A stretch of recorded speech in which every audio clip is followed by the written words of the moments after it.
सभी विद्यार्थियों को शुभ प्रभात। अपने इस YouTube चैनल पर आपका स्वागत एवं अभिनंदन। हाँ तो विद्यार्थियों, आज हम राजनीति विज्ञान विषय से एक महत्वपूर्ण क्विज देखने जा रहे हैं। तो शुरू करते हैं आज की क्विज। हाँ तो विद्यार्थियों, आज की क्विज का पहला प्रश्न है, भारतीय संविधान के किस अनुच्छेद में लोकसभा के गठन के संबंध में प्रावधान किया गया है? तो भारतीय संविधान के किस अनुच्छेद में, उस अनुच्छेद का नाम बताना है जिसमें लोकसभा के गठन के संबंध में प्रावधान किया गया है। तो देखिए, अनुच्छेद 81, दूसरा ऑप्शन है अनुच्छेद 331, तीसरा उपयुक्त दोनों और चौथा इनमें से कोई नहीं। तो भारतीय संविधान के किस अनुच्छेद में लोकसभा के गठन के संबंध में प्रावधान किया गया है? तो देखिए, इसका उत्तर हो जाएगा उपयुक्त दोनों, यानी अनुच्छेद 81 और अनुच्छेद 331। तो देखिए विद्यार्थियों, अनुच्छेद 81 के तहत लोकसभा के गठन के संबंध में राज्यों से प्रादेशिक निर्वाचन क्षेत्रों व संघ क्षेत्रों से प्रत्यक्ष निर्वाचन किया जाएगा। तो इसमें तो इसके अनुसार, अनुच्छेद 81 के अनुसार, जो राज्य क्षेत्र हैं और जो संघ राज्य क्षेत्र हैं उनसे लोकसभा के लिए प्रत्यक्ष निर्वाचन किया जाएगा। और दूसरा है अनुच्छेद 331। तो देखिए, अनुच्छेद 331 के अनुसार राष्ट्रपति द्वारा आंग्ल भारतीय समुदाय का पर्याप्त प्रतिनिधित्व न होने पर 2 व्यक्तियों को लोकसभा के लिए नाम निर्देशित किया जाएगा। 2 व्यक्तियों को, आंग्ल इंडियन 2 व्यक्तियों के लिए नाम निर्देशन किया जाएगा, यानी पर्याप्त प्रतिनिधित्व नहीं होने की स्थिति में ही नाम निर्देशित किया जाएगा। तो देखिए, लेकिन 104वां संविधान संशोधन, 104वां जो संविधान संशोधन किया गया था, उसमें यह व्यवस्था की गई है, यह 104वां संविधान संशोधन 2019 में किया गया था। तो इसके तहत यह व्यवस्था कर दी कि अब एंग्लो इंडियन कोटे को खत्म कर दिया गया है। अब एंग्लो इंडियन के जो 2 प्रतिनिधि निर्वाचित किए जाते, मनोनीत किए जाते थे, उनको अब जो उनका जो कोटा था उनको खत्म कर दिया गया है। वर्तमान में लोकसभा की प्रभावी संख्या 530 राज्यों के प्रतिनिधि होते हैं और 13 केंद्र शासित प्रदेशों के प्रतिनिधि होते हैं। तो इस प्रकार कुल मिलाकर 543 है। 545 स्थान पर 543 कर दी गई, क्योंकि 2 एंग्लो इंडियन जो सदस्य होते थे उनके कोटे को समाप्त कर दिया गया है। तो इस प्रकार से भारतीय संविधान के किस अनुच्छेद से लोकसभा के गठन के संबंध में प्रावधान किया गया था? यानी अनुच्छेद 81 और अनुच्छेद 331 से। तो इस प्रकार से अब 331 अनुच्छेद था, उसका जो कोटा था उसको समाप्त कर दिया गया है। हाँ तो विद्यार्थियों, अब देखते हैं आज की क्विज का दूसरा प्रश्न, कितने समय बाद राज्यसभा विघटित हो जाती है? यह कह रहा है कि राज्यसभा कितने समय के बाद विघटित हो जाती है। तो आपको विकल्प मिलते हैं 4 वर्ष बाद, दूसरा विकल्प है 5 वर्ष बाद, तीसरा विकल्प है 6 वर्ष बाद और चौथा है कभी नहीं। दोबारा सुनना, राज्यसभा विघटित हो जाती है तो 4 वर्ष बाद, 5 वर्ष बाद, 6 वर्ष बाद और चौथा विकल्प है कभी नहीं। तो शायद आप समझ गए होंगे कि इसका उत्तर होगा विकल्प नंबर 4, क्योंकि राज्यसभा कभी विघटित नहीं होती है। तो देखिए, 1952 में पहली बार जो राज्यसभा का गठन किया गया था, कब है? 1952 में पहली बार जो गठन किया गया था राज्यसभा का, यह एक स्थायी रहने वाला सदन है। तो देखिए, अनुच्छेद 80 राज्यसभा की अधिकतम सदस्य संख्या 250 निर्धारित की गई है, लेकिन वर्तमान में इसके 245 सदस्य ही निर्वाचित होते हैं। तो इसमें निर्वाचन भी होता है और मनोनयन भी होता है। तो इस प्रकार से वर्तमान में राज्यसभा की अधिकतम सदस्य संख्या कितनी, अब वर्तमान में कितनी राज्यसभा की सदस्य संख्या 245 है और अधिकतम कितनी हो सकती है? 250 हो सकती है। तो इस प्रकार से राज्यसभा एक स्थायी सदन है जो कभी विघटित नहीं होती है। हाँ तो विद्यार्थियों, देखते हैं आज की क्विज का अगला प्रश्न, राष्ट्रपति पद्धति में समस्त कार्यपालिका की शक्तियां किसमें निहित होती हैं? राष्ट्रपति पद्धति में समस्त कार्यपालिका की शक्तियां किसमें निहित होती हैं? तो देखिए, पहला है राष्ट्रपति, दूसरा है कैबिनेट में, तीसरा व्यवस्थापिका में और चौथा है उच्च सदन में। तो इसका उत्तर तो आप समझ गए होंगे, क्योंकि प्रश्न में ही दे रखा है। तो इस प्रकार से इस राष्ट्रपति पद्धति में सारी कार्यपालिका शक्तियां राष्ट्रपति में निहित होती हैं। अब देखते हैं विद्यार्थियों, आज की क्विज का अगला प्रश्न है, भारतीय संविधान के किस भाग में ग्राम पंचायत की स्थापना की बात कही गई है? तो भारतीय संविधान के किस भाग में ग्राम पंचायत की स्थापना की बात की कही गई है? तो उस भाग का नाम लिखना है, वो भाग कौन सा है? तो पहला है भाग 2, दूसरा विकल्प भाग 3, तीसरा विकल्प भाग 4 और चौथा विकल्प है भाग 5। तो विद्यार्थी बिल्कुल आपने इसका उत्तर सही सोचा कि भाग संख्या 4 में भारतीय संविधान के भाग 4 में ग्राम पंचायत की स्थापना की बात कही गई है और इसका अनुच्छेद है 40 अनुच्छेद। भाग 4 अनुच्छेद 40 में ग्राम पंचायत की व्यवस्था की बातें कही गई है। हाँ, तो विद्यार्थियों अब देखते हैं आज की क्विज का अगला प्रश्न। आज की क्विज का अगला प्रश्न है, भारत के संविधान निर्माताओं ने न्यायिक पुनरावलोकन के विचार को किस देश से ग्रहण किया? न्यायिक पुनरावलोकन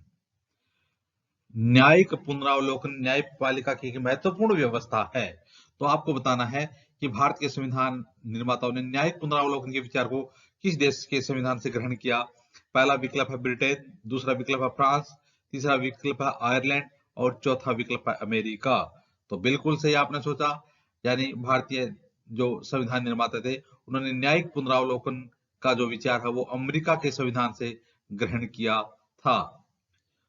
अब देखते हैं आज की क्विज का अगला प्रश्न, भारत एक गणतंत्र है, इसका क्या अर्थ है?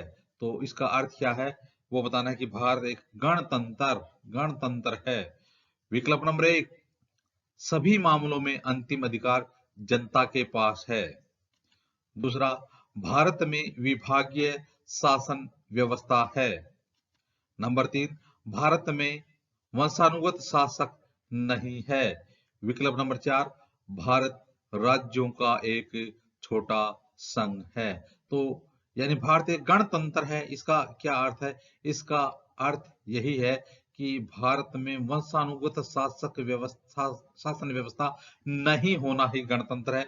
तो इस प्रकार से भारत में वंशानुगत शासन व्यवस्था नहीं है, इस प्रकार से भारत एक गणतंत्र है। अब देखते हैं आज की क्विज का अगला प्रश्न, संविधान सभा के पुनर्गठन के फलस्वरूप वर्ष 1947 में संविधान सभा के सदस्यों की संख्या कितनी रह गई थी? तो जब देश का बंटवारा हो गया था, जब भारत और पाकिस्तान का बंटवारा हो गया था, जब हमारा देश विभाजित हो गया था, तो उसके फलस्वरूप 1947 में संविधान सभा के सदस्यों की संख्या घटकर कितनी रह गई थी? तो विकल्प नंबर 1 289, विकल्प नंबर 2 299, विकल्प नंबर 3 324 और विकल्प नंबर 4 300। तो इसका उत्तर हो जाएगा विद्यार्थियों विकल्प नंबर 2 299। तो देखिए, जिस प्रकार से जो इनकी पूर्ण संख्या 389 थी, उनमें से विभाजन के बाद जो आधे सदस्य थे तो वो पाकिस्तान का हिस्सा हो गए। तो इस प्रकार से संविधान सभा के पुनर्गठन के फलस्वरूप 1947 में संविधान सभा की सदस्यों की संख्या घटकर कितनी रह गई? 299 रह गई। हाँ, तो विद्यार्थियों अब देखते हैं आज की क्विज का अगला प्रश्न। आज की क्विज का अगला प्रश्न है, राष्ट्रीय विकास परिषद की अध्यक्षता कौन करता है? राष्ट्रीय विकास परिषद, आपको बताना है कि इसकी अध्यक्षता किसके द्वारा की जाती है। विकल्प 1 प्रधानमंत्री, विकल्प नंबर 2 राष्ट्रपति, विकल्प नंबर 3 है वित्त मंत्री और विकल्प नंबर 4 है उपराष्ट्रपति। तो आपको इसका उत्तर बताना है। तो राष्ट्रीय विकास परिषद की अध्यक्षता किसके द्वारा की जाती है? प्रधानमंत्री के द्वारा की जाती है। तो राष्ट्रीय विकास परिषद की जो अध्यक्षता वो किसके द्वारा की जाती है? प्रधानमंत्री के द्वारा की जाती है। तो देखिए, राष्ट्रीय विकास परिषद का गठन 1952 में किया गया था और तब से इसका जो अध्यक्ष होता है वो प्रधानमंत्री ही होता है और योजना आयोग का सचिव इसका सचिव होता है। तो इस प्रकार से राष्ट्रीय विकास परिषद की अध्यक्षता किसके द्वारा की जाती है? प्रधानमंत्री के द्वारा की जाती है। इसका गठन कब किया गया था? 1952 में इसका गठन किया गया था। हाँ तो विद्यार्थियों, अब देखते हैं आज की क्विज का अगला प्रश्न। किसी राज्य का उच्चतम विधि अधिकारी कौन होता है? किसी राज्य का उच्चतम सबसे बड़ा और कौन सा विधि अधिकारी कौन होता है? विकल्प नंबर 1 अटॉर्नी जनरल, विकल्प नंबर 2 एडवोकेट जनरल और विकल्प नंबर 3 सॉलिसिटर जनरल, विकल्प नंबर 4 ये सभी। तो इस प्रकार से आपको बताना है कि किसी राज्य का सबसे बड़ा विधि अधिकारी कौन होता है। तो बिल्कुल आपने सही सोचा, इसका उत्तर हो जाएगा विकल्प नंबर 2 एडवोकेट जनरल होता है। तो अब बताइए किसी राज्य का उच्चतम विधि अधिकारी कौन होता है? एडवोकेट जनरल यानी महाधिवक्ता। और इसकी नियुक्ति किसके द्वारा की जाती है? इसकी नियुक्ति राज्यपाल के द्वारा की जाती है। राज्यपाल के प्रसाद पर्यंत यह अपने पद पर बना रहता है। अब देखते हैं आज की क्विज का अगला प्रश्न। भारत में लोकसभा किसका प्रतिनिधित्व करती है? तो आपको बताना है कि भारत में लोकसभा है वो किसका प्रतिनिधित्व करती है। विकल्प नंबर 1 राज्य विधानसभाओं का, विकल्प नंबर 2 केंद्र शासित प्रदेशों का, विकल्प नंबर 3 भारतीय जनता का और विकल्प नंबर 4 है राजनीतिक दलों का। तो बिल्कुल आप प्रश्न को देखते ही समझाएंगे इसका उत्तर क्या आने वाला है। भारत में लोकसभा किसका प्रतिनिधित्व करती है? लोकसभा का चयन किसके द्वारा किया जाता है? तो इसका उत्तर आपने बिल्कुल सही सोचा, उत्तर हो जाएगा विकल्प नंबर 3 भारतीय जनता का प्रतिनिधित्व करती है कौन? लोकसभा। हाँ तो विद्यार्थियों, अब देखते हैं आज की क्विज का अगला प्रश्न। हमारी क्विज का अगला प्रश्न है, उपराष्ट्रपति के संबंध में निम्न में से कौन सा कथन सत्य है? यह कह रहा है कि कौन सा कथन सत्य है किसके संबंध में? उपराष्ट्रपति के बारे में। तो देखिए कौन सा सत्य है। वह संसद का एक भाग होता है। विकल्प नंबर 2 वह लोकसभा का सदस्य होता है। विकल्प नंबर 3 वह राज्यसभा का सदस्य होता है और विकल्प नंबर 4 है वह संसद का सदस्य नहीं होता है। तो इस प्रकार से उपराष्ट्रपति होता है वो संसद का सदस्य नहीं होता है। तो इस प्रकार से इसका उत्तर क्या हो जाएगा? विकल्प नंबर 4 हो जाएगा कि उपराष्ट्रपति संसद का सदस्य नहीं होता है। हाँ तो विद्यार्थियों, अब देखते हैं आज की क्विज का अगला प्रश्न। भारत में कार्यपालिका का अध्यक्ष कौन होता है? भारत में कार्यपालिका का अध्यक्ष, बिल्कुल दोबारा देखना, भारत में कार्यपालिका का अध्यक्ष कौन होता है? विकल्प दिए जा रहे हैं आपको। राष्ट्रपति, दूसरा विकल्प प्रधानमंत्री, तीसरा विकल्प है विरोधी दल का नेता और चौथा विकल्प है मुख्य सचिव। हाँ उत्तर आपको देना है। आपने क्या सोचा है? देखिए भारत में कार्यपालिका का अध्यक्ष कौन होता है। तो आपने यदि विकल्प नंबर 1 सोचा है तो आपका उत्तर बिल्कुल सही है कि भारत में कार्यपालिका का अध्यक्ष राष्ट्रपति होता है। तो देखिए अनुच्छेद 53 के अनुसार संघ की कार्यपालिका शक्ति राष्ट्रपति में निहित है। तो संघ की कार्यपालिका किस में निहित है? अनुच्छेद 53 के अनुसार है राष्ट्रपति में ही निहित होती है। और जो मंत्रिपरिषद का प्रमुख होता है वो होता है प्रधानमंत्री। मंत्रिपरिषद का प्रमुख कौन होता है? प्रधानमंत्री होता है। लेकिन कार्यपालिका का अध्यक्ष कौन होता है? अनुच्छेद 53 के अनुसार राष्ट्रपति कार्यपालिका का अध्यक्ष होता है। इस प्रकार से भारत में कार्यपालिका का अध्यक्ष राष्ट्रपति होता है। विकल्प नंबर 1। हाँ तो विद्यार्थियों, अब देखते हैं आज की क्विज का अगला प्रश्न। आज की क्विज का अगला प्रश्न है, संविधान के किस भाग में अनुच्छेद 368, समझ गए होंगे 368 क्या है? संविधान संशोधन के तहत संविधान संशोधन की प्रक्रिया का उल्लेख है। तो संविधान में किस भाग में अनुच्छेद 368 के तहत संविधान संशोधन की प्रक्रिया का उल्लेख है? आपको उस भाग संख्या बतानी है।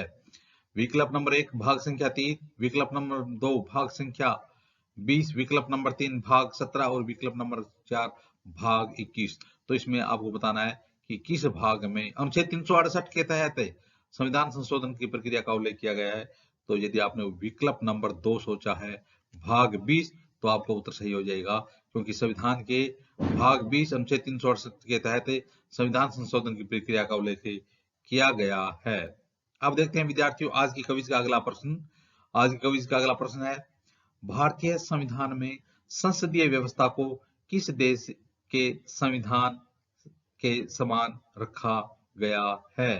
तो भारतीय संविधान में संसदीय व्यवस्था है, उस संसदीय व्यवस्था को किस देश से अपनाया गया है? तो देखिए, विकल्प 1 अमेरिका, विकल्प नंबर 2 कनाडा, विकल्प नंबर 3 ब्रिटेन और चौथा है फ्रांस। तो आपको बताना है कि भारतीय संविधान में संसदीय व्यवस्था को किस देश के संविधान के समान रखा गया है। यदि आपने विकल्प नंबर इसका 3 सोचा है तो आपका उत्तर सही हो जाएगा, ब्रिटेन के संविधान से अपनाया गया है कि समान रखा गया है। हाँ तो विद्यार्थी, अब देखते हैं आज की क्विज का अगला प्रश्न। राज्यपाल का वेतन कितना होता है? किसका वेतन है? राज्यपाल का। तो देखिए, विकल्प नंबर 1 2 लाख, विकल्प नंबर 2 3 लाख, विकल्प नंबर 4 विकल्प नंबर 2 3 लाख, विकल्प नंबर 3 4 लाख और विकल्प नंबर 4 है 3.5 लाख। तो इस प्रकार से आपको बताना है कि राज्यपाल का वेतन कितना होता है। तो इसका उत्तर हो जाएगा विकल्प नंबर 4 3.5 लाख होता है। तो राज्यपाल का वेतन कितना होता है? 3.5 लाख होता है। राष्ट्रपति का वेतन 5 लाख होता है और उपराष्ट्रपति का वेतन 4 लाख होता है। तो इस प्रकार से राज्यपाल का हुआ 3.5 लाख, 3,50,000 रुपए। तो इस प्रकार से विद्यार्थियों आज हमने अपनी क्विज पूर्ण की। आगे आने वाले समय में भी इसी प्रकार से क्विज और प्रश्नोत्तर देखते रहेंगे। आप भी अपने इस YouTube चैनल के साथ बने रहिए। धन्यवाद।